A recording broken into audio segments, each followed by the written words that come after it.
Welcome back to the Boris Dirk podcast. As always, I'm Max Klotz here with my co-host Drew Semler, and we are recording our post-trade deadline reaction. It wasn't a super exciting deadline. We'll discuss if anything really changed any team's destinies this year, but we do have a lot of strong opinions and disagreements on a lot of the trades that went down. So we're excited to get into it and unpack all the different moves that were made. I've prepared a list of 10 questions that I'm going to ask Drew interview style, and we'll just go through any debates that naturally arise from there. So, Drew, I guess first, general thoughts. How you doing? What'd you think of the deadline we had yesterday? Welcome to Portland, Delano Banton. Can't wait to see what you do in the land of opportunity, also known as the land of Jeremy Grant and nothing else. Blazers blew one of the craziest overtime games I've seen this regular season last night against the Pistons. It's the Wild West out there. Not the most climactic trade deadline, but definitely some fun trades around the margins. A couple guys like Buddy Hield and PJ Washington that I want to talk about, like who have seemingly been trade bait on NBA Twitter for a long time and are finally in new locations. So yeah, this was a fun trade deadline for the nerds. I'm excited to make you less happy with the Knicks transactions. All right. First question is which single move is going to have the biggest impact on the playoffs? And basically, did any team really change their destiny in terms of how many rounds they may win this season? All right, fine. Let's just get into PJ Washington now. Because PJ Washington is on right now a deal that expires after the 25-26 season. It's descending. He's making about 17 mil this year, and he's going to make about 14 mil 2 years from now. And he is a Dallas Maverick. And I liked when the Mavericks signed Grant Williams, or was it a trade? I forget. Was it a pick for him? It was a trade. Yeah, it was a pick for Grant. And I liked the deal because solid defenders who have a history of making threes play in the playoffs. And despite all of the Bill Simmons, Russillo fun kind of locker room buzz that Grant Williams is the most annoying person in the NBA who isn't like a lawbreaker. I was a Grant believer, and I thought it was smart for the Mavs to buy low, kind of a year or two removed from his big playoff moments. It didn't work out. It's now a pattern. I know the expression is like, what, three's a pattern? I don't care. It's now a pattern that Grant Williams is a nightmare to work with. And I can't fault the Mavs for making that move. And I'm not going to hold it against them that several months later they're reversing course. Because even a Grant Williams that yaps less in the locker room is a very offensively limited player. When he puts the ball on the deck, there's just not much he can do. You don't want Grant Williams taking mid-rangers. He's not a great finisher, doesn't get great lift. He's really a catch and shoot three-point shooter on offense, which is nice for a lot of teams, but and I guess it's what you'd think you want next to guys like Luka and LeBron, but I'm worried these days that Luka is kind of at a fork in the road where he can become more and more Harden-esque and play a really stale, isolation heavy, use the whole shot clock with the ball in his hands kind of style.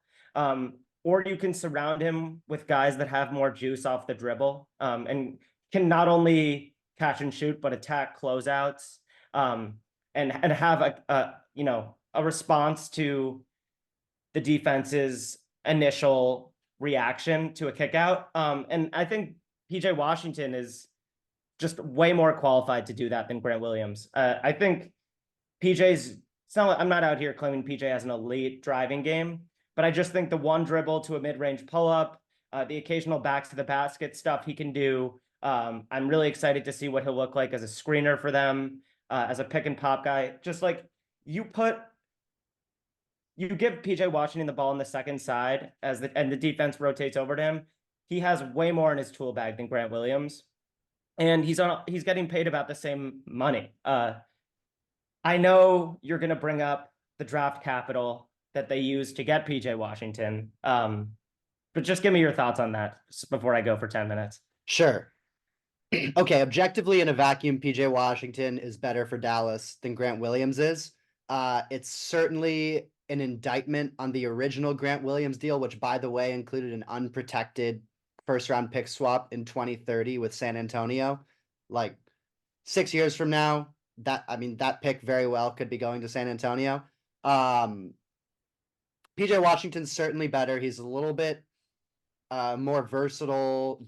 Grant Williams is probably a better defender, but PJ Washington's probably a little bit more versatile in the types of players he can guard. And yeah, he can do more with the ball in his hands than Grant can. All of that I agree with.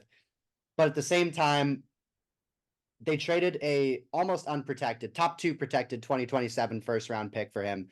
And while I understand the argument that this is Luka, like you're always on the clock, you have to do moves to put yourself in a position to win now at all times.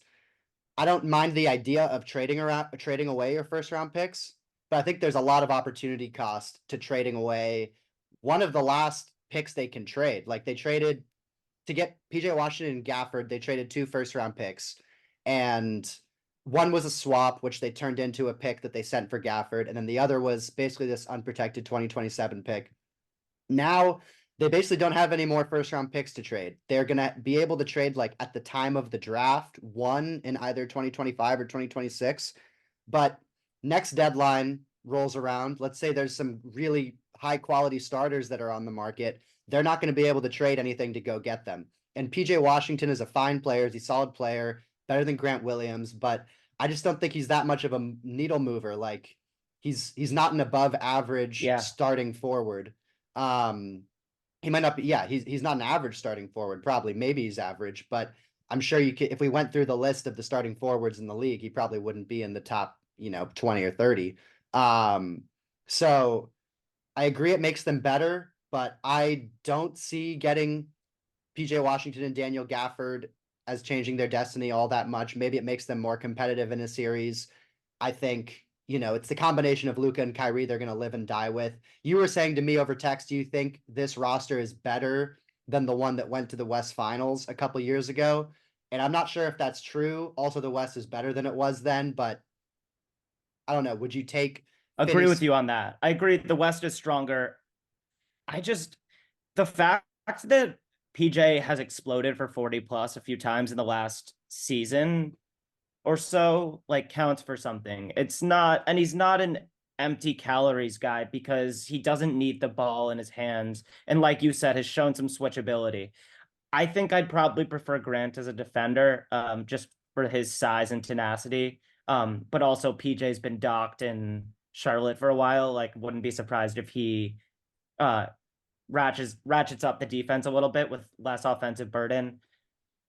Um, I just what is keeping the 2027 first round pick for? I feel like it's to get a guy of PJ Washington type talent. You've got another season of Luka top 3 in the MVP race.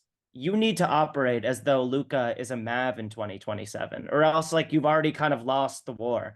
If you're like, looking ahead and worrying about a world where your first round pick is really valuable in 2027. I mean, it's a loser's mentality to me. And so fuck the picks. Get the guy now that you have cost control of for a couple years. In 2026 for PJ Washington to be getting paid 14 million, I feel like is one of the better bargains in the league. And I just don't know what a Luka Doncic team first pick is going to get you any better than a PJ Washington type player. So I don't know why you'd hold on to it. Are there certain names that come to mind, like keep your 2027 first to go for X?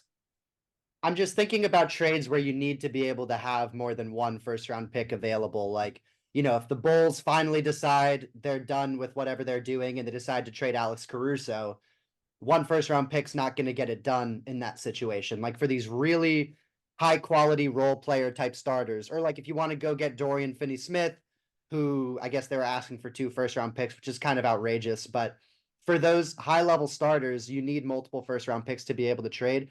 I don't disagree that at this stage, like they should be looking to use their draft capital to upgrade the supporting cast around Luka because you don't want to wait around for young players to get good. Like I'm fully okay with that. To me, it's just when you have so few of those first round pick assets, you have to be really, I think, choosy with how you use them because you can only use them once. And getting a guy like PJ Washington, I just don't think really changes destiny all that much. And if you can walk with me here, this is going to take a while, but I started getting some flashbacks to how the Pelicans were building around Anthony Davis in the 2010s.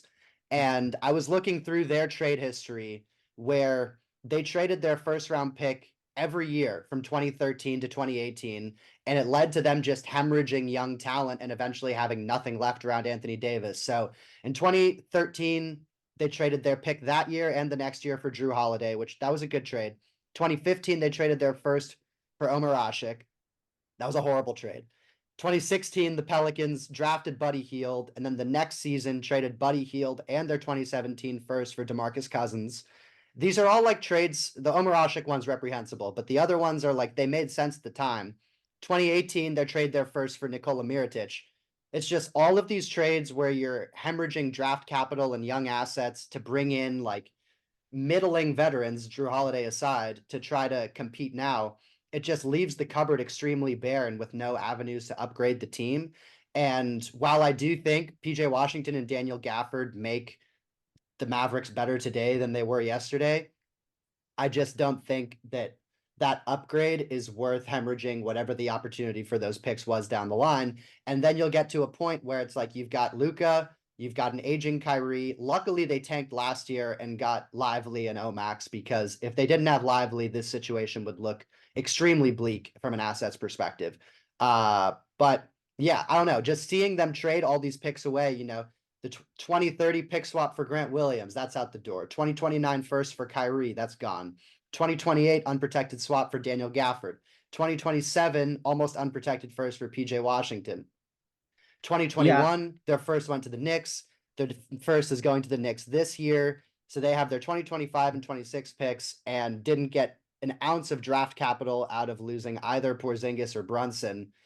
It's just horrible asset management, and this is the kind of stuff that really comes and bites your team in the ass, a few years from now, where you're looking at Luka and your team can't get out of the first or second round, and you're trying to figure out how to upgrade, and you just don't have anything to do it with. So that's why I feel like you have to really be choosy with how you use your assets.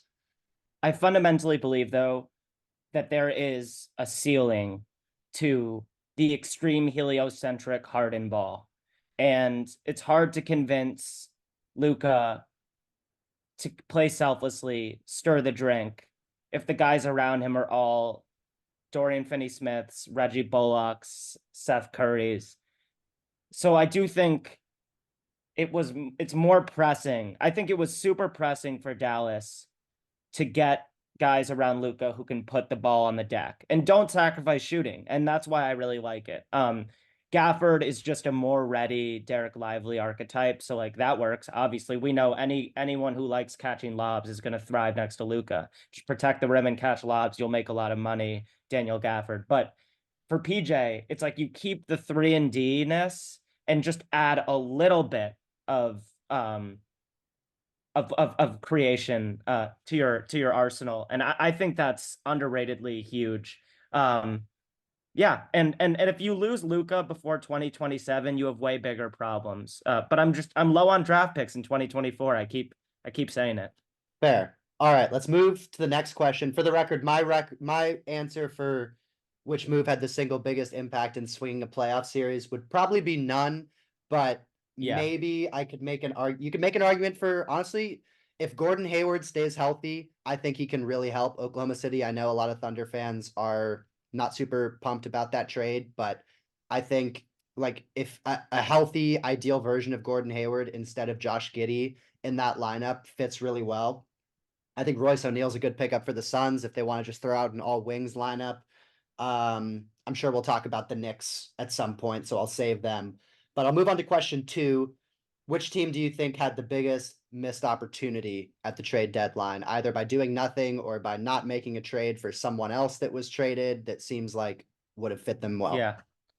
Well, I really wanted the Cavs a while ago to figure out a way to get OG Anunoby, because I've been on the Mm, Cavs as a dark horse, but that wasn't a deadline move. So let's go to the Thunder. You brought them up. yeah. I feel like they just should have done more. I tweeted about the Jeremy Grant contract. I think I'm higher on it than a lot of other people. It also doesn't hurt that Jeremy dropped 50 last night in said Oh shit. chaotic Pistons game. But I don't even know what 50 from Jeremy Grant in an overtime loss to the Pistons this year means. But yeah, I don't love what the Thunder did. I agree with you. You can make a strong argument that the Gordon Hayward acquisition is the highest ceiling move for any significant team at this deadline. But he's played what? Let's see. He's played 25 games this year. He hasn't broken 50 games since 2019 when he played 52. And like the raw stats are nice. I think his defense has suffered. I was looking up like his box plus minus isn't quite what it used to be. Like the deep defense stats will tell you he's regressed, which obviously makes sense for someone who's 33 and has his injury history, on the verge of turning 34. If he's healthy, it's a great fit. He's a ball mover. He's a selfless player. He fits the Thunder's grab and go DNA. He can shoot. Like Gordon Hayward is a really well-rounded player. I would have wanted them to add some more durability insurance. We've talked about the front court depth issues this team has. Like Gafford would have been a great fit, or just any bulk up front to make Chet's life a little easier. Even if you plan on playing Chet at the 5 in the playoffs, like just to get Chet through the regular season and also just have a different look for certain matchups. So it's not a knock on Gordon Hayward. I don't hate going for Gordon Hayward. I hate going for Gordon Hayward and doing nothing else. And I mentioned Jeremy for 30 plus. I know he's locked up until he's 34 years old, but like Gordon's about to be 34. And his deal expires next year. So like you're literally just saying like let's hope that he's healthy for our playoff run this year, and then he probably doesn't fit into what they're trying to do unless it's an insane chemistry and like he's willing to take less money. Yeah. I just think the Thunder are so damn good. That the fans and the roster deserved more than this. And I don't really understand at all what Presti's doing. Like if it was 2 seconds for Xavier Tillman, why didn't the Thunder offer 3? Hell, why didn't they offer 4 seconds for Xavier Tillman? Like that is the draft capital that this team has. So like when there's any really solid player like Caruso or Xavier Tillman, or even Alec Burks for shooting like around the margins, the Thunder should be able to outbid everyone else in the league. And it seems to me like Presti is just so hell-bent on not getting sloppy and not hemorrhaging any of his abundance of assets. But like at some point you need to cash out. And when your team is this good at the All-Star break, the time is now. Like, so yeah, I think Yeah. Hayward being the only move was a real disappointment for me. I think they left a huge opportunity on the table to become a bona fide like top 3 contender in the league right now. Now they're still kind of in that morass of teams after like Celtics and probably Nuggets still, since you respect what they did last year and who Jokic and Murray are.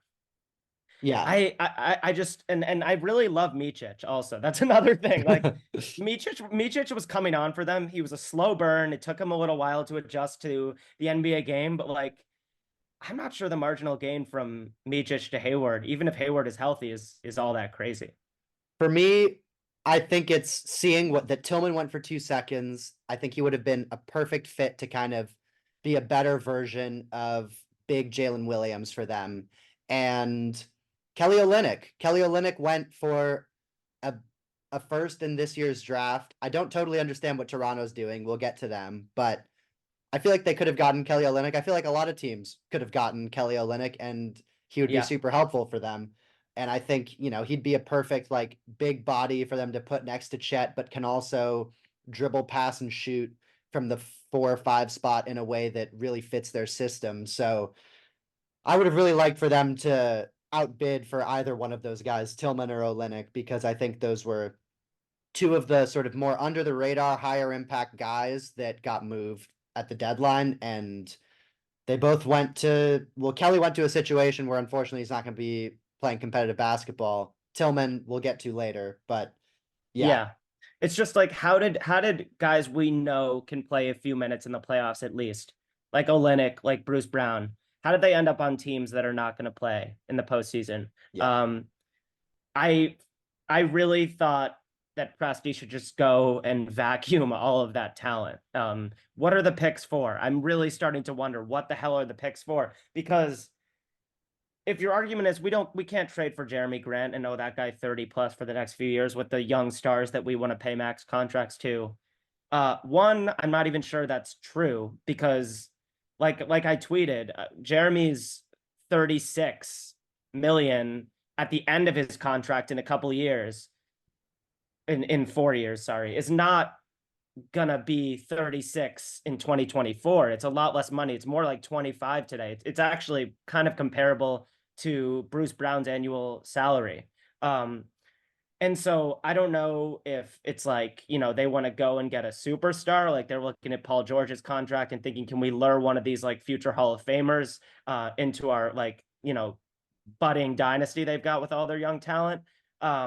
Yes, I said budding dynasty. That's how much we are in on this Oklahoma City scheme. But I just don't get it, man. I don't get it. I don't get why they didn't go for a bunch of good marginal role players or like one splashy Jeremy Grant type move. Yeah. All right. Moving on. We'll see if we make it through all these questions. What move will a team look back on in 1 to 2 years with the most regret?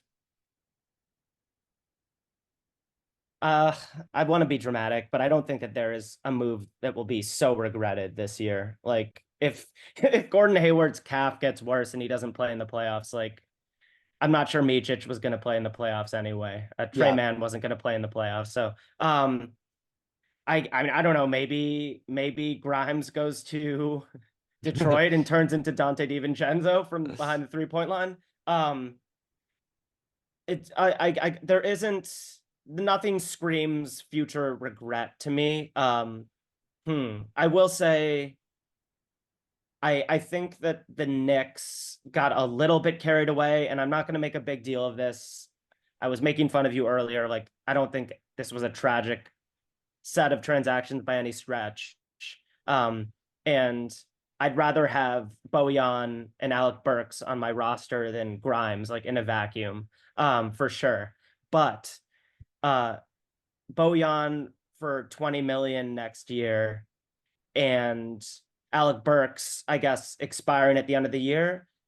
I don't know, man. Like I really like Quentin Grimes on 4 million annually. And I guess this is just a let's go make a run now type trade deadline for the Knicks, which I appreciate that they're going for it for you guys, but I feel like if the goal is to win a championship, you do that by building organically and by taking talented shooters like Quentin Grimes and turning them into full-fledged like Danny Green playoff killers.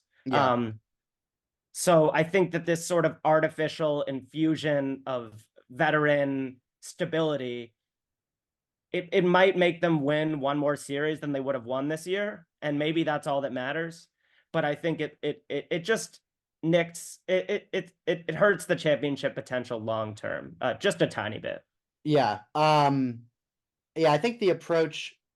Yeah, we can talk about the Knicks now. I think the approach for this front office for a few years has really just been like gradually and incrementally improving each position, and you'd like to grow organically, and the guys the Knicks drafted: RJ, Obi Toppin, Manuel Quickley, Quentin Grimes.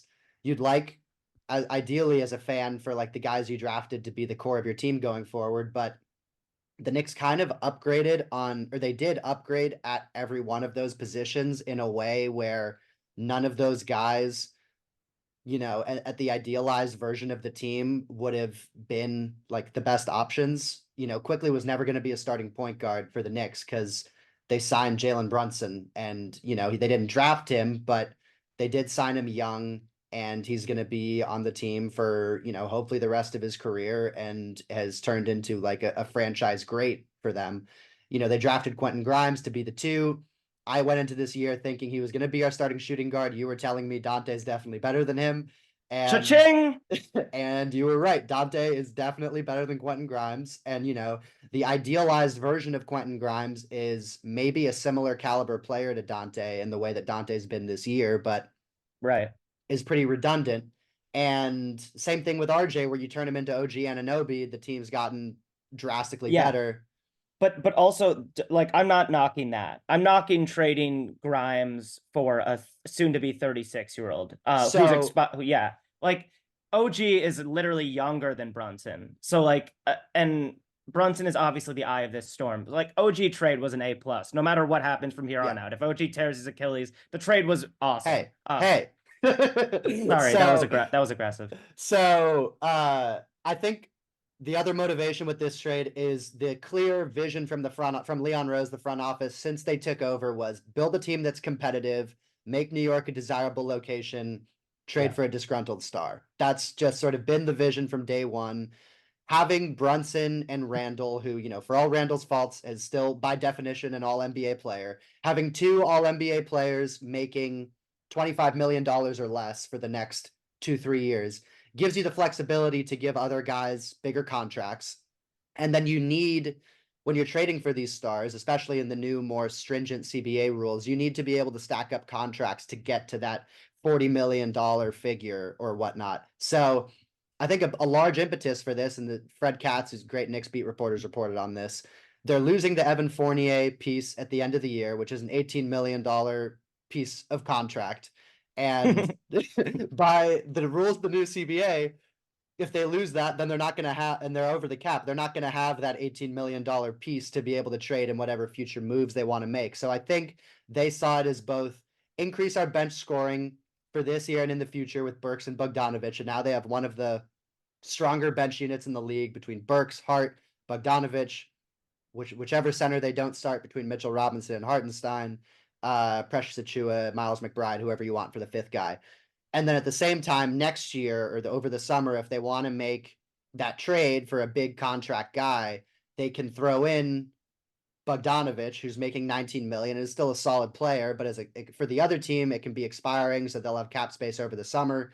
But for the Knicks, it's a guy coming off their bench who makes 19 million. They can throw him into that deal with, some other pieces without sacrificing much from their starting lineup. So I think this is a move made both with an eye towards, it solves 3 things. 1, in the short term, they're very injured. They need help scoring. Bogdanovich and Burks provide that during the regular season until Randall and OG come back. 2, in the playoffs, their clear weakness was bench scoring. Those guys provide it in spades. They're very overqualified to be like 7th and 8th men scorers. And then finally, looking forward, it gives them a better ability to make like a big trade next season by just extending that salary cap slot. So I think that's what they were doing, and they viewed Grimes as like an asset worth sacrificing to make that happen. I love Grimes. I think, or I hope he's going to do really well in Detroit, because I do see a sort of vision for him as a Danny Green type player if he really kind of develops. But for me, I think solving those 3 problems makes it a move worth making. Would you rather have Bojan and Alec Burks or Bruce Brown? For this team, I think Boyan and Alec Burks, because Bruce Brown, I just think we have a lot of that skill set already between DiVincenzo and Josh Hart. Like, I don't think Brown is doing, he's kind of a mix of the 2, where he can shoot a little bit better than Hart, but not quite as well as Dante. And he's not quite as good of a defender as Hart, probably, but he's a little bit better than Dante. Maybe he's as good as Hart on defense. I don't know. It feels just a little bit like there's a lot of redundancy with the supporting guys with Brown. Whereas Bogdanovich and Burks, for as much as I, rail on Bogdanovich's, tunnel vision and being the worst passing European of all time, I do think both of them provide a scoring skill set for the Knicks, which they just haven't had off the bench since Quickly left. It's well documented the Knicks went from one of the worst defenses in the league to like the best defense since they got OG Anunoby. I think I would have leaned into that trend a little bit. and fortified defense. You kind of got two similar players. And I think Bruce Brown is an even better defender than Josh Hart. And you just can't have enough wing defense. I trust you guys in the playoffs to put up a fight against anyone.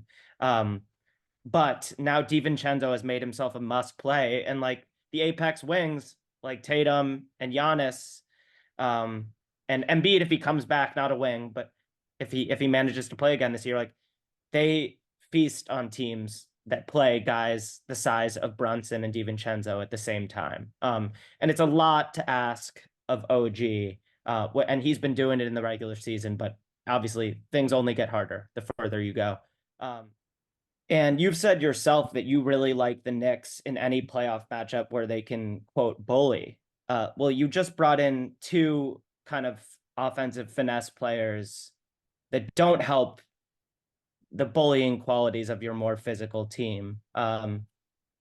Just something to think about. But also, every year, Doc Rivers said this on the Bill Simmons podcast before he took the Bucks job. Like every year your team loses, one of the first things you wish is that you had more shooting. Yeah. And so like I said, I don't think the Knicks are going to regret these moves. I think history tells us you have a higher ceiling when you try to maximize your Quentin Grimeses.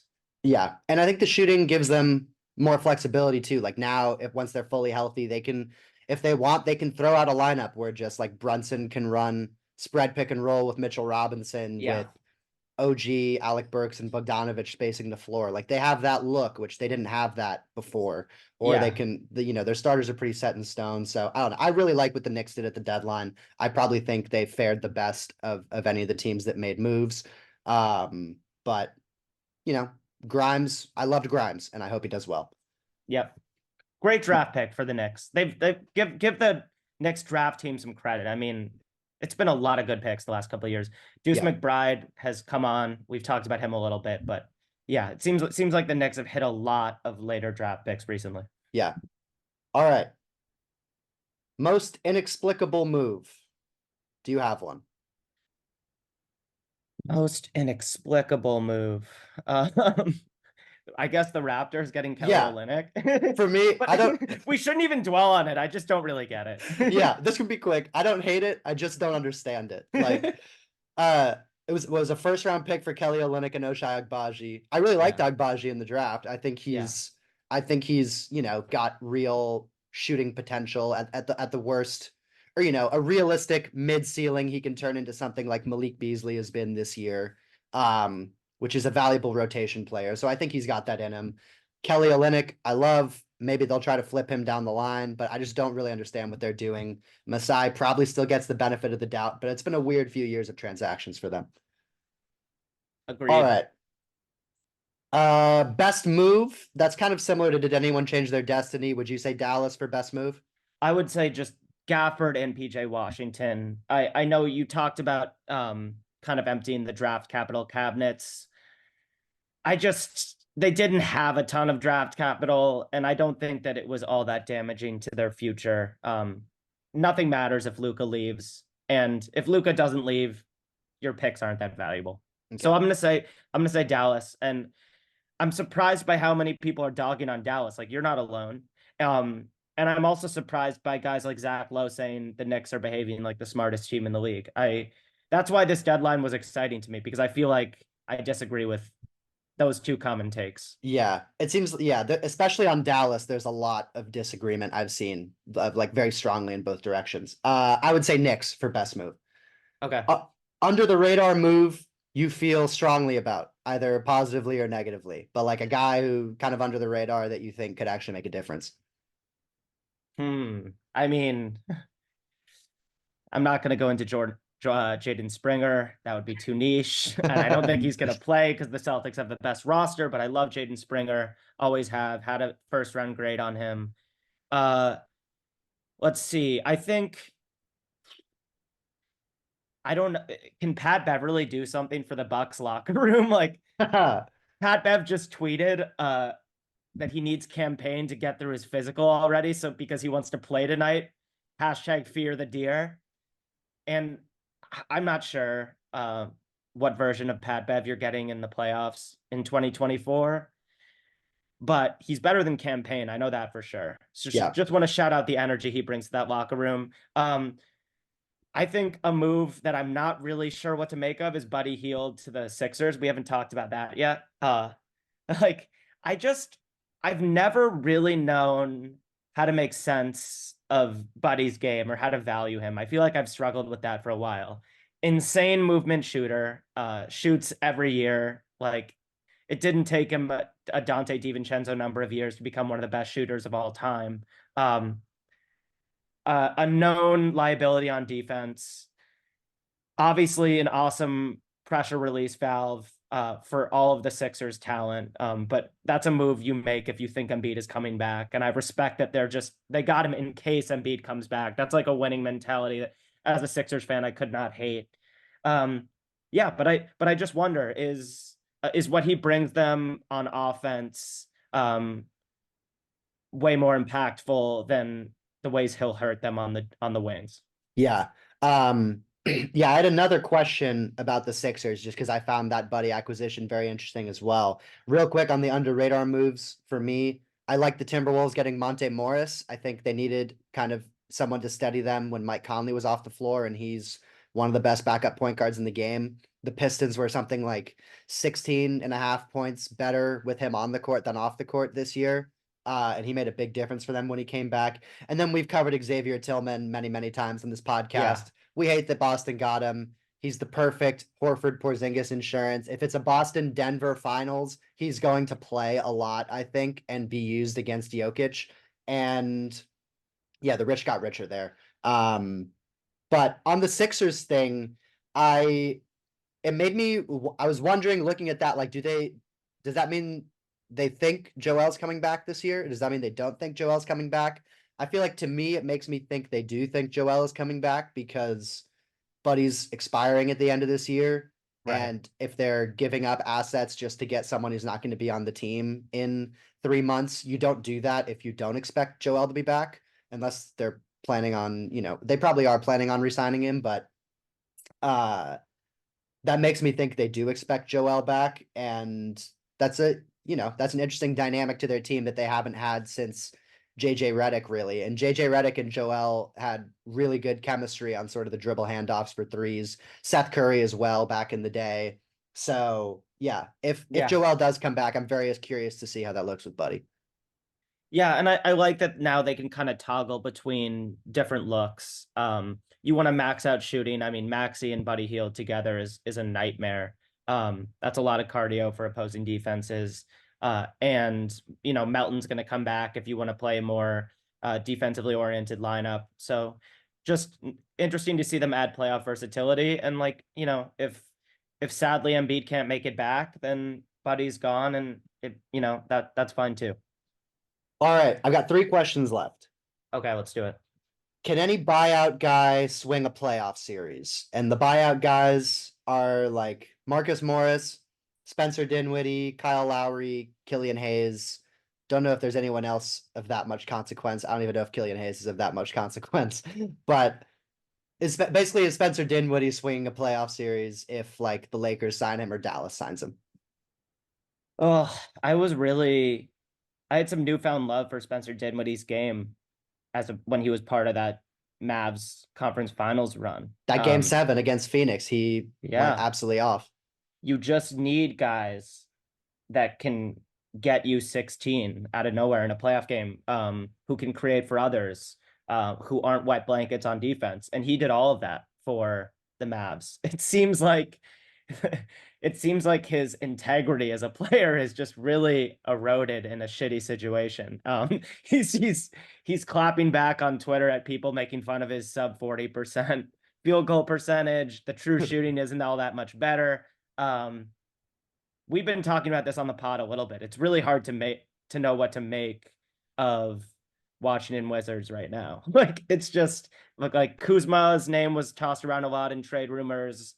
And people are like, if you trade for Kuzma, if you trade for Dinwiddie, are you getting Mavs Dinwiddie? Are you getting Lakers Kuzma? Or are you getting something weird that's happened in the nation's capital? I don't know. Dinwiddie is the best on that list. Everyone else for me, I'd say, is a pretty clear no. Yep. If you put Dinwiddie in a really solid environment, like you give him to an elite coach like Ty Lue, who will hold him to really high standards, like maybe you get 3-and-D Mavs point guard Dinwiddie again. Can Dinwiddie be D'Angelo Russell insurance for the Lakers if Yeah. he So starts you disappearing? you texted me yesterday, Dinwiddie or D'Lo. I would take Dinwiddie just because I've seen him play some playoff defense, and I'm not calling him an elite playoff defender, but he's kind of big. He's got broad shoulders. He's strong. I've just seen him stand guys up in a way that I've never seen D'Lo do. D'Lo is a more fun in an open gym, but I would spin the wheel on Spencer's defensive upside. Yeah, it seems like he's either going to go to Dallas or the Lakers based on the early reporting. I don't really get the fit in Dallas when they have Kyrie and Luca, but he was on the team when they had Brunson and Luca, so maybe he wants to go back there if he really liked his experience. All right. Speaking of going back where you came from, how about DeAndre Ayton just goes back to Phoenix for free? I just read the headline that DeAndre Ayton's early tenure in Portland was characterized by, quote, tardiness and tantrums, per Jason Quick, who reports real things. This Ayton situation just gets darker and darker. I need to just learn to laugh at it. Tardiness and Tantrums sounds like the worst Drake song of all time. That you still listen to. Yeah. All right. Second to last question. What team do you expect to rip off a sort of Lakers from last year style run post deadline? Lakers. They're a candidate for sure. I mean, the Cavs have been rolling. They were rolling before they got healthy, and now they're fully healthy. Yeah. And Darius Garland hasn't been himself. He needs time to get back to the Darius that we know and love. So full strength Cavs could make a run in the East. I expect the Heat to find their stride, hit their stride, but also the Heat could, could finish on a 15-15 run to the regular season and still be a threat to every single team in the East. So maybe not. Yep. Yeah, but Lakers and Cavs come to mind first. I'm trying to think, is there anyone else who is just getting healthy or has just has the version of their roster that they'd envisioned? So I was doing a little statistical research this morning on the Warriors, and I actually do feel pretty good about them coming into the second half of this season. They're definitely helped by the fact that Utah sort of sold off a lot of their good players. They're tied for the 10 seed right now. Roughly, they're 2 games back in the loss column of 8, 4 games back of 7, but they seem to have found something with this new starting lineup of Steph, Clay, Wiggins, Kuminga, and Draymond. That lineup is over plus 16 net in about 100 minutes that it's played. They've been a top 5 defense over their last 10 games, top 10 offense, number 4, I believe, in net rating, and they've won 6 of their last 9 games, and the 3 losses have been a 1-point loss to the Kings, a 1-point loss to the Lakers in overtime, and an overtime loss to Atlanta. So they're very close to, obviously, close doesn't get you wins, but they've been within striking distance of having won all of their last 9 games. And their problem for most of the year was when they had Chris Paul healthy was their bench is good with Chris Paul, but their starters just get blitzed. And now that they've figured out seemingly the starting lineup situation with Kuminga coming into his own, Draymond coming back from his wellness retreat, and Steph getting healthy, and maybe Wiggins finding himself a little bit. If you have that starting lineup playing well, you bring Chris Paul back to steady the bench in a few weeks. It seems like he'll be back. Gary Payton seems like he'll be back soon. So your bench is something like Wiggins, Payton, Pods, Saric, Looney. That's nothing to write home about, but Chris Paul can make that lineup tread water at the very least. I think that they are pretty well positioned with that new lineup and their guys coming back from injury to make a little run. Now, they're too far back at this point to get out of the play-in, but I think they'll be in the play-in almost surely and then be able to make a push from there. Yeah, tracks for me. I think another team I would throw in there is the Indiana Pacers.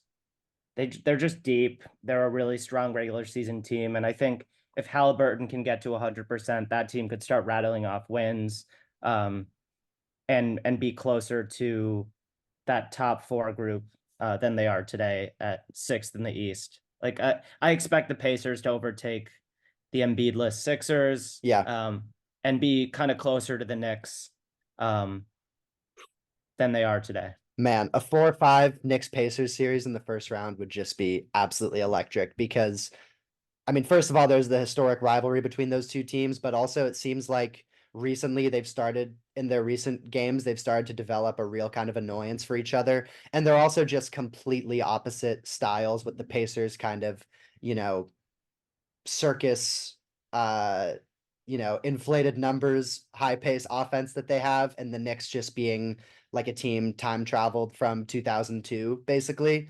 But and I would like the Knicks' chances in that series because, as you said before, I like their chances in any series where I can trust them to be the bullies. But that would be a great first round series. All these seeding races are going to be fantastic. Like, I mean, the Western Conference, basically the top four teams have the same record. So it's going to be a lot of jockeying to see who gets to play who in the first round, as well as the play in race. And then the Eastern Conference, that 2 through 5 race is separated by a couple games, or 2 through 4. And then the 6 to 8 is also very tight. So should be, now that all these teams are set, a very exciting stretch run. My I'm last not, yeah. mm, Oh no, sorry. I was just gonna say I feel like people are sleeping just on the power of the Pacers top eight. Like it's just an insanely versatile, diverse, and solid top eight guys they have. And I think it'll translate more to regular season success than a deep playoff run. But Yeah. yeah. And my last question, if you were going to go the medals, gold, silver, bronze, who are the contender medalists right now? Who's your gold medal contender, silver and bronze? Ugh, I'm so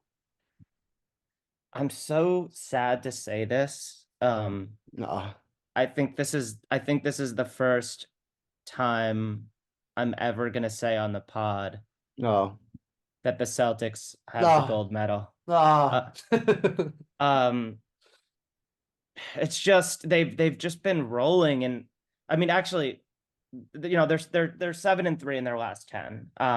Obviously have the best point differential in the league by over 3 points. Um, And I like we talked about the Tillman edition, like that's just a big deal. My knock on them preseason was I just have a hard time trusting Porzingis to be healthy when it matters most. And Al Horford is 37. And you add the Tillman front court insurance. Jaylen Brown has found himself after kind of an awkward first few weeks of being one of the richest guys in the league. Yeah, so I think the Celtics would have to be my gold medalist. I wouldn't bet on them. Like I wouldn't take their odds because I'm sure they have the best odds right now on DraftKings, which I deleted a week clean. But yeah, I just there's been a little bit of Denver Nuggets hangover. Just a tiny bit of malaise. I still I think that like I should just be a hardcore data scientist and say the Celtics are more likely to win the title. My heart still tells me the gold medal goes to the Nuggets, but I know that those are my one and two. Um, and bronze, bronze is hard. Who's my bronze Wagner? Uh, hmm. It's so hard. I am I giving it to the Clippers? You Because I want know to that's do what you're it. doing. You want to do it. Yeah. I want to do it. Yeah, I'll go Clippers.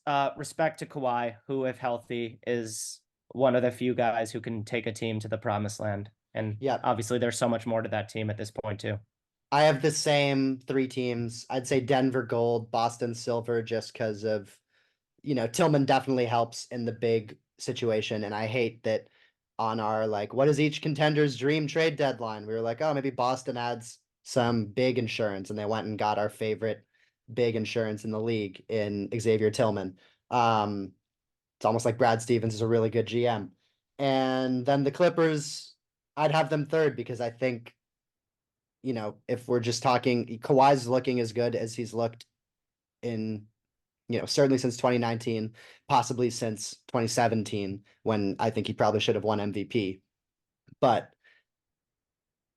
their offense is really difficult to stop. And when you're relying just on James Harden to go against the third defensive option and not really have to score that much, I don't get that worried about him crumbling in the playoffs when you have Kawhi to pick up the pieces and Paul George to pick up the pieces. So, yeah, I'd say gold Denver still, because I think in any close game, I'm just going to trust them to out execute teams in the clutch Yeah. down the stretch and to get good shot after good shot, like they did against the Lakers yesterday, where they went on this just like quick 8-0 run at the end of the game. And then I'd go Boston 2, just because I think they're the most talented team. And I'd go Clippers 3, because I think they have Kawhi Leonard, who I would pick if I knew he was healthy, I'd pick as the best player in any series except against Denver. So yeah, I You think know what, dude? yeah, You surprised me with this question. I hadn't thought about it hard enough in a few weeks. Let me revise. Let me yes. take it. I'm going with and we're assuming full health. The reason my inclination was to put to give the gold to the Celtics is because the Celtics, more than any other team, can sustain an injury and still go all the way. Like if Aaron Gordon or MPJ gets hurt, like it's hard for the Nuggets. They really have like a solid like 7 guys. And they get relatively thin relatively quickly. But I think my gut is telling me 1 Nuggets, 2 Clippers, 3 Celtics. Because I just, as hard as I try, I can't picture Jason Tatum lifting a Larry O'Brien trophy. And I, there's I will and there's not. there's one hard and fast rule for title teams since since the famous 2004 Pistons, is that you need that like bona fide MVP candidate leader. Um, and Jason Tatum has hovered in that territory at various points in the last few years. He's one of the best players in the league, but he's just not yet in the Kawhi Jokic stratosphere. And I know you agree with me on that. So I'm going to follow my rules and give the Celtics a bronze medal. All right. Yeah. Yeah, you need a superstar historically in the last decade plus to win a championship. And to me, Jason Tatum's such a lightning rod, because he is the dividing line between star and superstar. Like, if a player is better than Jason Tatum, they're a superstar. If they're worse than Jason Tatum, but still really good, they're just a star. And Jason Tatum kind of goes back and forth, and I would probably put him more towards star, but Yeah.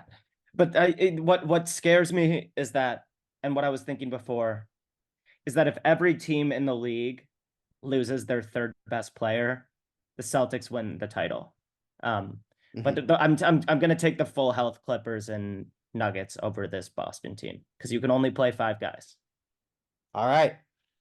Okay, that was 10 trade deadline questions with Drew. Uh Next week, I believe, is the All-Star game. Not sure. Oh, actually, exciting news. We should, I believe, be potting either next week or the week after with an Australian pod who reached out to us over Twitter called the Deep Two. So keep an eye out for that. We'll be coming with a bit of a collaboration podcast that will be a little unordinary next week. We may do one of our own as well, but stay tuned. Here's my closing thought. I've been wanting to say this all pod. Marcus Sasser is a real dude. I've watched a few full Marcus Sasser games in the last couple weeks, and I think we both really liked him pre-draft. He has awesome college tape.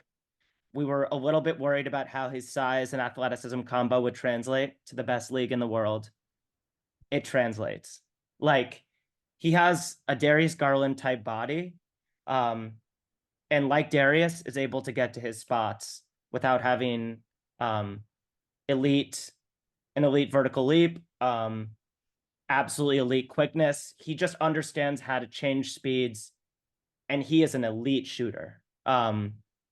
I think that Marcus Sasser is going to be either like a sixth man or a Chalmersy like point guard on a team that has like a Luke or LeBron and like play in the most important games. That I'm so in on Marcus Sasser. I can't believe how his skill set has translated. I don't care that the Pistons have 8 wins on the year.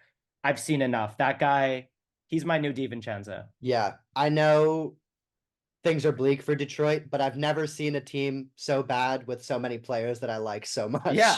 much. Yeah. And you asked me who's going to go on a run. I was like, I'm not calling it a run, but I actually think Detroit could start beating some spreads. I like Simone Fontecchio. I'm glad they have like a veteran wing in there. The on-off numbers for Cade have been a little bit odd, like suggesting that he's not making guys better, like you'd hope, for a guy that we both view as a future real star. Um, but yeah, it's dark days for Detroit. But they have a few bright spots, and Sasser has my attention. All right. All right. Thanks for listening, everybody. We'll be back soon. Peace.